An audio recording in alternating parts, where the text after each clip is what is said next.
제가 하나님의 은혜인 줄로 믿습니다. 하나님의 은혜가 아니면 어떻게 우리가 오늘 이 자리에 있을 수 있겠습니까? 하나님의 은혜로 우리가 있게 된 것 자체만으로도 큰 감격이요 또 기쁨인 줄로 믿습니다.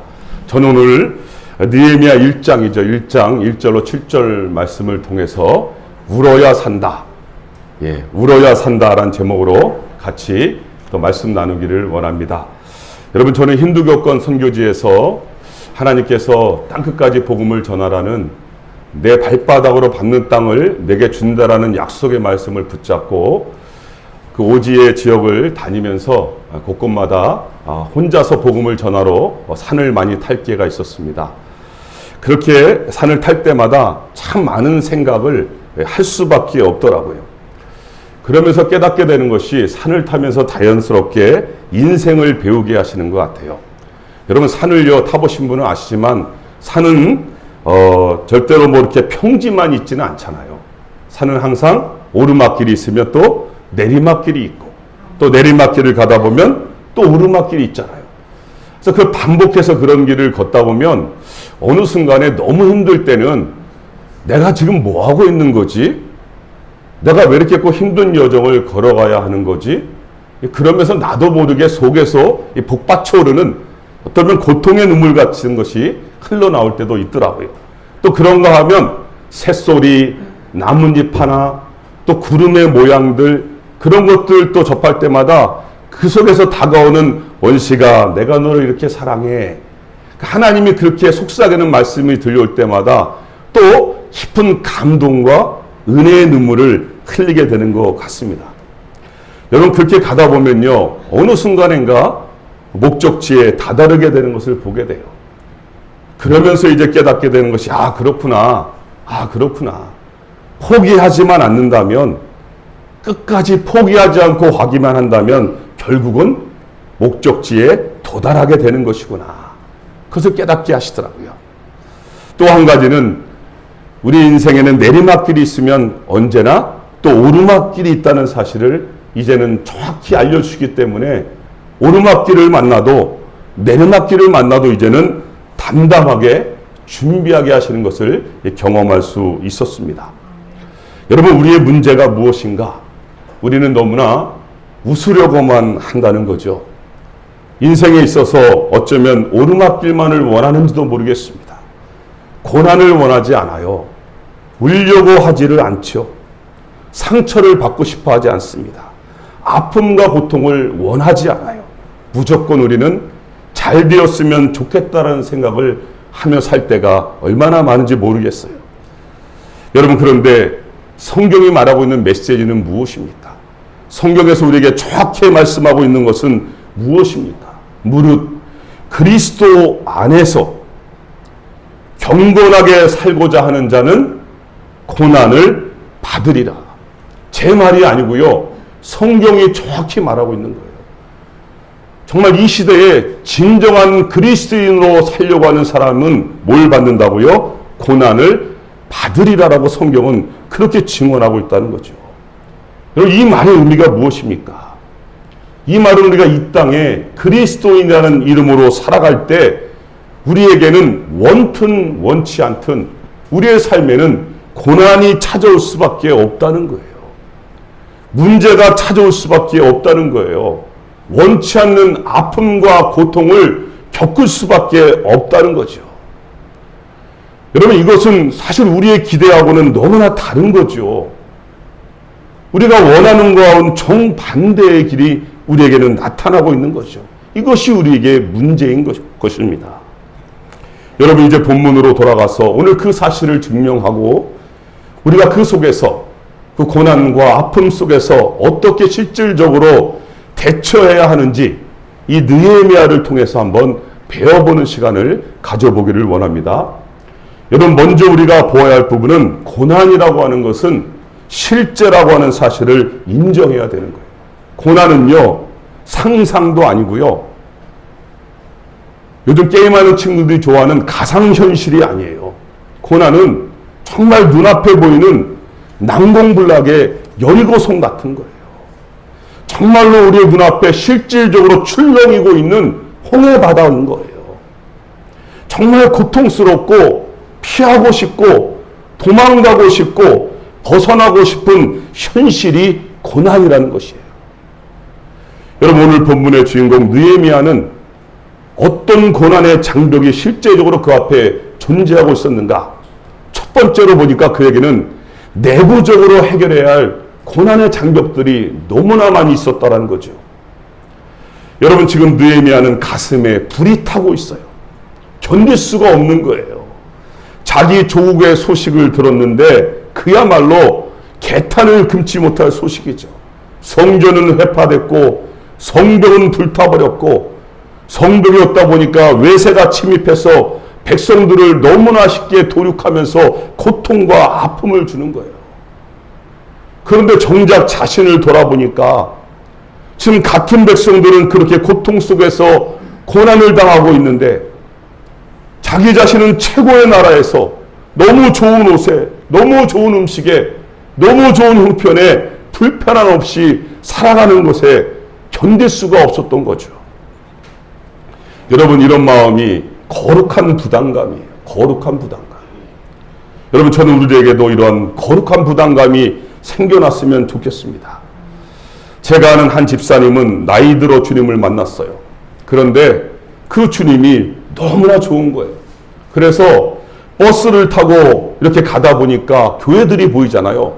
그러면 갑자기 내리고 싶은 마음이 든다는 거예요. 그 내려서 교회 가서 기도도 하곤 한답니다. 그런데 그렇게 교회 가보면 대체적으로 그 교회 주변에 특별히 사각지대가 있잖아요. 그 사각지대가 얼마나 지저분한지 모른다는 거예요. 그러면 그 집사님의 마음에 그것을 치우고 싶은 그런 마음을 주신다는 거예요. 그래서 그 지저분한 것들을 깨끗이 치운답니다.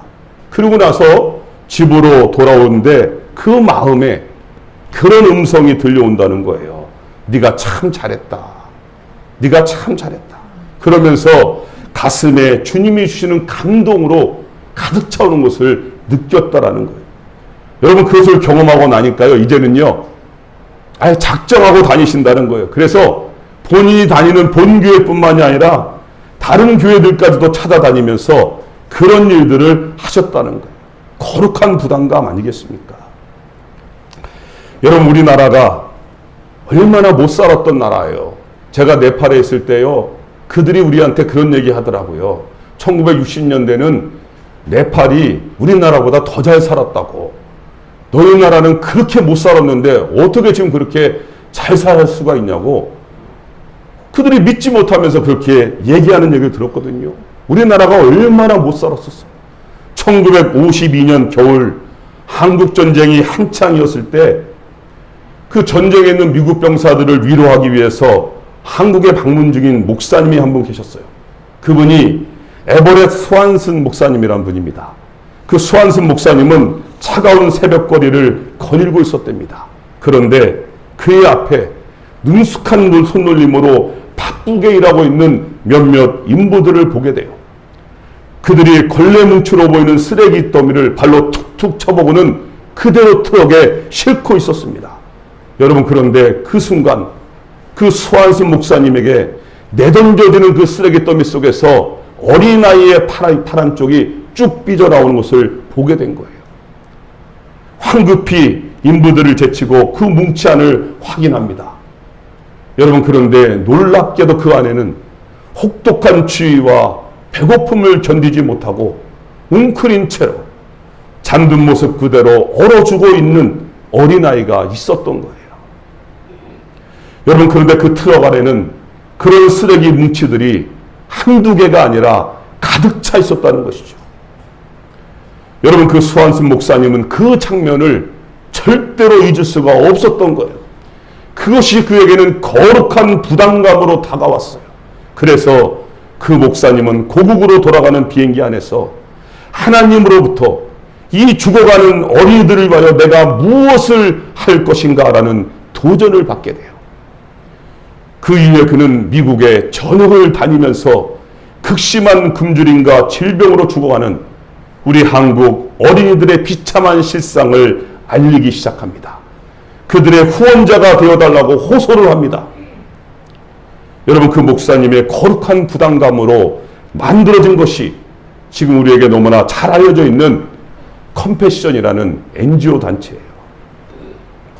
여러분, 컴패션이 뭡니까? 함께 아파하는 마음이죠. 긍휼히 여기는 마음이죠. 움직이지 않고는 견딜 수 없는 마음. 이 컴패션은 하나님의 마음을 말하고 있는 거예요. 여러분, 오늘 느헤미야의 마음이 그랬어요. 그는요, 자기 나라의 소식을 듣고 마음이 너무 아팠던 거예요. 특별히 하나님의 성전의 성벽이 무너져 버렸고 불에 타버렸고 이방인들의 놀림거리가 되는 것을 더 이상 견딜 수가 없었던 거죠. 그래서 그는 예루살렘으로 돌아가서 그 성벽을 재건하기로 작정을 해요. 그러나 그의 앞에는 넘어야 할 내부적인 장애물들이 산더미처럼 쌓여 있었던 것이죠. 여러분, 구체적으로 어떤 장벽이 있었죠? 지난번에 말씀드린 대로 페르시아, 지금의 이란에서 예루살렘까지는 직선거리만으로도 900km예요. 그 당시에 길이 제대로 닦지 않았기 때문에 한번 가려면 약 1500km 이상이나 가야 되는 어마어마한 거리가 되는 거예요. 여러분, 가는 도중에 어떠한 위험을 당할지 상상조차 할 수 없는 위험이 도사리고 있는 길 아니겠어요? 여러분, 또 나라를 통과하고 지역과 지역들을 통과하는데 그냥 갈 수가 없잖아요. 소위 요즘 말로 하면 뭐가 있어야 됩니까? 비자가 있어야 통과할 수 있잖아요. 그 문제도 해결해야 되죠. 거기에다가 성전벽의 재건에 필요한 물자들, 그 물자들까지 운송해 가야 되기 때문에 그야말로 그냥 불가능 자체예요. 아무것도 준비된 것이 없었던 거죠. 여러분, 그런데 이 문제를 한 번에 해결해 줄 수 있는 힘을 가진 사람이 있잖아요. 그 사람이 바로 당시의 페르시아 제국의 왕인 아닥사스다 왕이었어요. 그런데 이 아닥사스다 왕은 에스라를 통하여 성전이 재건되어질 때 반대파의 의견을 듣고 그 성전벽의 재건 공사를 중단하라고 친히 명령을 내린 분이 이 아닥사스다 왕이에요. 그렇게 중단된 지 벌써 35년이 지난 거예요. 여러분, 그런 왕에게 나아가서 예루살렘 성전의 재건을 위하여, 그 성벽의 재건을 위하여 그 모든 것을 윤호해 달라고 한다는 것은 사실은 죽음이나 다름이 없는 거 아니겠어요? 지금 이런 내부적인 실제 장벽에 직면해 있다라는 사실을 우리에게 보여주고 있는 겁니다. 여러분, 두 번째로 외부적인 장벽을 보시죠.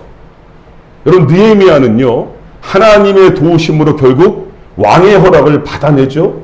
그리고 첫 번째 그런 장벽들을 다 뚫고 이제 예루살렘의 그 모든 것을 물자를 가지고 도착을 해요. 그리고 꿈에 그리던 성전벽의 재건 공사를 시작합니다. 여러분, 한번 상상을 해보세요. 얼마나 감격스러웠을까요? 이젠 다 됐구나. 하루빨리 이 성전벽이 재건되기만을 누구보다 학수고대하지 않았겠습니까? 여러분, 그런데 우리가 성경을 읽었잖아요. 어떤 일이 발생하죠? 아니, 다른 일도 아니고 그렇게 하나님께서 기뻐하시는 일을 감당하는데 어떻게 처음부터 방해 세력들이 등장하잖아요. 비웃습니다. 방해합니다. 음모를 꾸며요. 그리고 성전벽에 재건된 그 성벽을 무너뜨리려고 조직적으로 행동을 해요. 심지어는요, 그것도 안 되니까 느헤미야를 죽이려고 암살까지 시도하고 있어요. 그런 장벽이 있는 거예요. 여러분, 아니 그냥 지어도 힘들 판인데 지금 호시탐탐 노리는 세력들이 눈을 부릅뜨고 성벽을 무너뜨리려고 하는 외부적인 장벽도 발생해 있는 상황이라는 거죠. 여러분, 이것이 우리에게 무슨 메시지를 주려고 하는 걸까? 바로 이것은요, 우리 그리스도인의 삶을 가르쳐주고자 하는 거예요. 여러분들이 진정으로 하나님의 말씀대로 살려고 몸부림칠 때 비웃는 사람도 있다는 거예요. 아니, 쟤는 왜 저래? 왜 쟤는 콜라만 마셔? 왜 쟤는 사이다만 마셔? 왜 이렇게 사회성이 부족해? 비웃는 사람도 있다니까요. 비방하는 사람도 있는 거예요. 꼭 저렇게까지 해야 돼? 비방하는 사람도 있다니까요. 심지어는 꼴보기 싫다고 음모를 꾸미는 사람도 있다니까요. 거짓을 조작해갖고 하지도 않은 일을 했다고 거짓을 꾸미는 사람도 있어요. 미워하고 무너뜨리려고 하는 사람도 있다는 거예요. 그런 일들을 여러분들이 실제적으로 불이익을 당하고 손해를 보고 고통에 처할 수도 있다는 것을, 아니면 당하고 있는 분도 우리 가운데 있는 거예요. 여러분, 그런데 성경이 우리에게 말하려고 하는 핵심이 무엇인가? 그것은요, 설사 그런 역임을 당했다 할지라도 성경이 뭐라고 말합니까? 이상히 여기지 말라는 거예요. 또 그런 일이 우리에게 발생하는 것을 두려워하지도 말라는 거예요. 반대로 이렇게 생각하시기 바랍니다. 아, 내가 지금 그리스도인의 길을 제대로 걸어가고 있는 것이구나. 내가 정말 지금 하나님의 말씀을 제대로 따르려고 하는 거구나. 여러분, 그렇게 받아들이셔야 돼요. 여러분, 그런데 여기서 끝나면 얼마나 좋겠어요, 장벽이. 문제는 더 힘든 장벽을 만나게 되죠. 여러분, 그것은 다른 것이 아니에요. 같이 성벽을 재건하던, 같이 일하던 사람들, 같은 동료들이 이제 불평을 하기 시작하는 거예요. 다시 말하면 내부 분열이 또 생기기 시작하는 거예요. 거기에다가 흉년까지 발생했네요. 여러분, 그러니 당장 먹고 살기가 힘들 거 아니겠어요? 흉년이 또 발생했으니. 그런데 오히려 그 흉년을 이용하는 사람들이 생겨나는데, 그것이 다른 사람들이 아니라 자기들과 같이 일하던 사람들이 그것을 또 이용하고 있어요. 지도자들이라는 사람들이 말입니다. 백성들의 소유물을 저당을 잡아요. 높은 이자를 물립니다. 그러다가 돈을 지불 못하니까 그 집의 자녀들을 종으로까지 데려가요. 같은 동족 사람들이 말이에요. 여러분, 그러다 보니까 원망이 나오지 않겠어요? 하나됨이 깨지기 시작하는 거예요. 여러분, 그렇잖아요. 많은 아픔이 우리에게 있지만 이 공동체가 깨지는 아픔만큼 큰 아픔이 있을까요? 그래서 사실 다른 어떤 문제보다 이 공동체의 문제가 가장 큰 장벽이 될 수가 있는 거예요. 여러분, 여기서 우리는 주의 있게 보셔야 합니다. 지금 이들이 무엇을 하고 있는 상황인가를 보세요. 자기의 욕심과 자기의 욕망과 자기의 탐심을 세우려고 하는 그런 게 아니잖아요. 하나님께서 가장 기뻐하시는 하나님의 성전의 벽이 무너져서 그 성전벽을 지금 재건하고 있다니까요. 그런데 이런 일이 지금 발생하고 있는 거예요. 평탄하지가 않잖아요. 정말로 견디기 힘든, 포기하고 싶은 문제들이 내적으로 외적으로 발생한 것입니다. 이게 고난의 리얼이에요. 실제 상황이라는 거죠. 여러분, 이제 결론으로 가보시죠. 그러면 이렇게 끝이 납니까? 성경은 그렇게 끝이 안 납니다. 우리가 본문을 한번 갈피를 해보시고요. 어떻게 끝이 나는가 한번 본문 갈피를 해보시고, 본문 갈피를 딱 해보시고, 다시 오니까 갈피해보시고 12장으로 한번 가보세요. 느헤미야 12장 43절 말씀을 한번 어떻게 결론이 나는가. 이 고난과 내적인 외적인 장벽 속에서 그대로 끝나는 게 아님을 성경은 우리에게 가르쳐주고 있죠. 12장 43절입니다. 시작. 이 날에 무리가 큰 제사를 드리고 심히 즐거워하였으니 이는 하나님이 크게 즐거워하게 하셨습니다. 부녀와 어린아이도 즐거워하였으므로 예루살렘이 즐거워하는 소리가 멀리 들렸느니라. 아멘. 여러분, 오늘 결론을 보세요. 성경의 결론을 보세요. 그런 장벽들로 인하여 성벽 재건 공사가 포기되었습니까? 중단되었나요? 아니에요. 오히려 그런 모든 넘어서기 힘든 장벽들을 다 넘어서게 하시는 거예요. 그래서 그 모든 장벽에도 불구하고 기적적으로 52일 만에, 며칠 만에요? 52일 만에 성전벽이 완성이 된 거예요. 그래서 하나님 앞에 지금 우리가 읽은 대로 감격과 감동의 예배를 지금 봉헌 예식을 올려드리고 있다니까요. 이게 성경이에요. 여러분, 그랬더니 오늘 본문에 중요한 메시지가 등장하죠. 무슨 내용입니까? 하나님께서 뭐 하셨다고요? 크게 즐거워하게 하셨다. 하나님이요, 이 공동체를요 크게 즐거워하게 하셨다는 거예요. 그래서 지금 가장 고통 가운데 부르짖던 부녀자들, 가장 배고픔에 민감한 어린아이들, 그들의 웃음소리가, 즐거운 웃음소리가 끊이지 않고 있다고 성경은 우리에게 증언하고 있어요. 여러분, 정말이지 너무나 놀라운 사실을 우리에게 가르쳐주고 있지 않습니까? 하나님의 교회가 회복되고 예배가 회복되니까 무엇이 따라온다고요? 우리가 속한 공동체가 회복되더라는 거예요. 이 순서를 놓치지 마세요. 교회가 회복되고 예배가 회복되니까 뭐가 따라온다고요? 우리가 속한 공동체의 회복이 일어나더라는 거예요.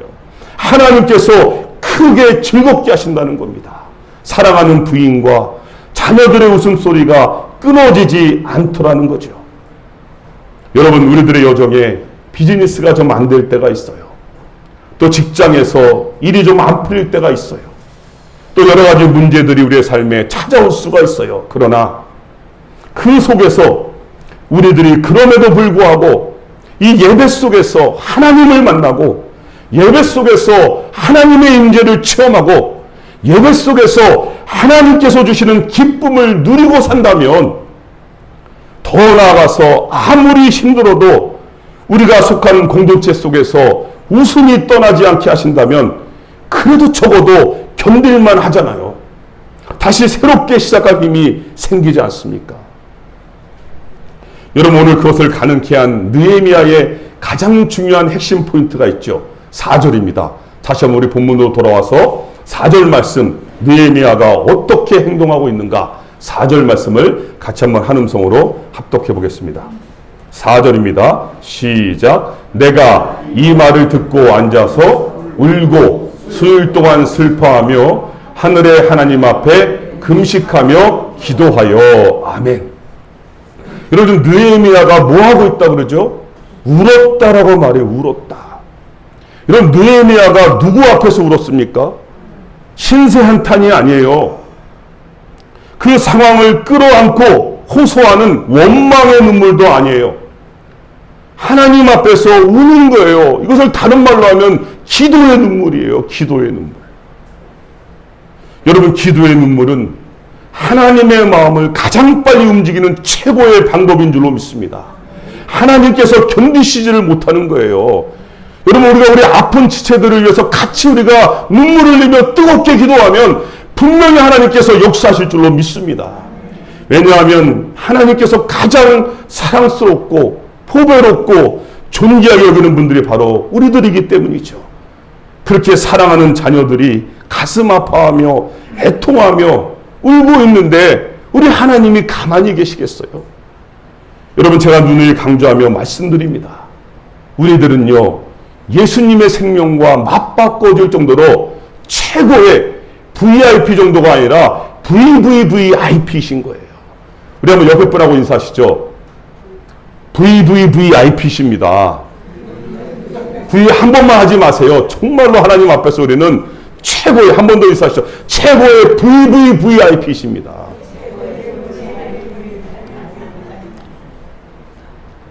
우리 하나님 앞에 그런 존재들인 줄로 믿습니다.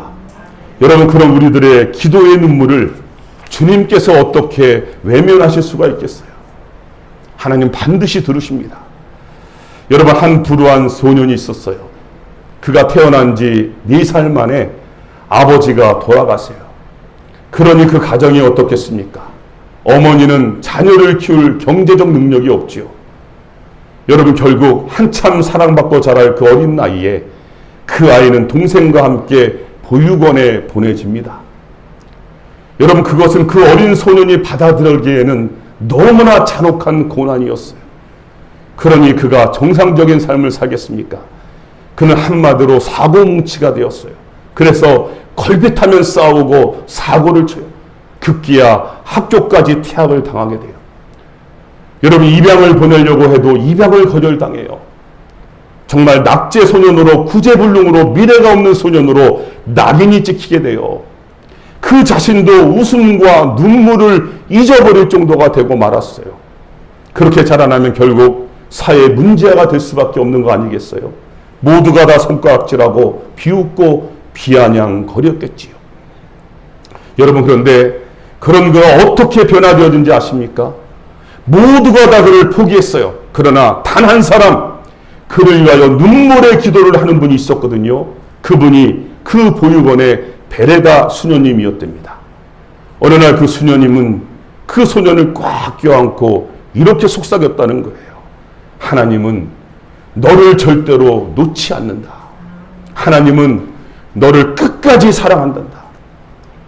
정말 힘들 때는 울며 기도해라. 정말 힘드니? 그러면 울며 기도해라. 여러분, 이 한마디가 그 소년의 가슴에 희망을 심어주었어요. 그래서 힘들 때는 울며 기도해라. 여러분, 그 후로 그가 얼마나 많이 하나님 앞에 울며 기도했을까요? 여러분, 이야기가 바로 톰 모노건이라는 사람이에요. 이 아이가 전 세계 70개국에 1만 개 이상의 프랜차이즈를 운영하고 있는 도미노 피자의 대표가 되었다는 것이죠. 여러분, 그러므로 우리가 주님 앞에 나와서 좀 우시기 바랍니다. 자신의 심정을 하나님 앞에 토로했으면 좋겠어요. 성령님의 따뜻한 위로를, 그 하나님의 위로를 좀 받았으면 좋겠어요. 여러분에게 기도의 눈물이 있을 때 여러분이 속한 곳이, 그곳이 가정이든 교회든 직장이든 사업장이든 그곳이 어느 곳이든 간에 하나님께서 새 역사를 창조하시는 현장이 될 줄로 믿습니다. 또한 그곳에 어떠한 장벽이 있든지 간에 오늘 말씀대로 하나님께서 크게 즐겁게 하시는 장소로 변화시켜 주실 것입니다. 큰 웃음소리가 여러분들 때문에 그곳에서 터져나오게 될 줄로 믿습니다. 여러분, 그래서 울어야 산다가 되는 거예요. 울어야 산다. 그렇게 하나님 앞에서 살기로 결단하는 우리 모두가 되시기를 주님의 이름으로 축복합니다. 기도하시겠습니다. 하나님, 오늘 느헤미야를 통하여서 하나님께서 우리에게 말씀하십니다. 하나님, 오늘도 우리가 이 땅을 살아가면서 나만 잘 먹고 잘 사는 이기적인 삶의 자세에서 이제는 우리 자신을 돌이켜보게 하셔서 거룩한 부담감을 갖고 이 땅에 보내진 하나님의 뜻을 간구하며 그렇게 내가 속한 곳에서 나로 인하여 공동체가 큰 웃음을 웃을 수 있는 축복을 받을 수 있는 축복의 통로들이 다 되게 하여 주시옵소서. 그러기 위해서 우리가 하나님 그곳을 위하여 우리가 속한 곳에서 마음껏 울면서 하나님 앞에 기도의 눈물을 흘릴 줄 아는 저희 모두가 되게 하여 주시옵소서. 그래서 그 눈물을 통하 역사하시는 하나님의 은혜를 간증하는 우리 모두의 삶이 되도록 축복하여 주시옵소서.